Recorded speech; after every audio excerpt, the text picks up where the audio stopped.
Hello YouTube family, कैसे हैं आप सभी लोग। आशा करता हूँ अच्छे होंगे, मस्त होंगे, स्वस्थ होंगे। आप लोग जहाँ भी रहें खुश रहें।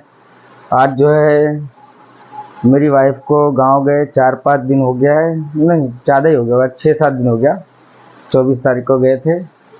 तो इतना ही कहूँगा, इंदु तुम्हारे बगैर बिल्कुल अच्छा नहीं लग रहा है। प्लीज़ जितनी जल्दी हो उतनी जल्दी आओ, बिल्कुल अच्छा नहीं लग रहा है। और जो है अभी घर में कोई भी नहीं है, बच्चे भी नहीं है, तुम भी नहीं है, तो घर पूरा सूना सूना लग रहा है, नहीं अच्छा लग रहा है बिल्कुल भी। बहुत बहुत ज़्यादा जो है माइंड डिस्टर्ब हो रहा है। अकेले बनाना खाना जो है बहुत हार्ड पड़ रहा है।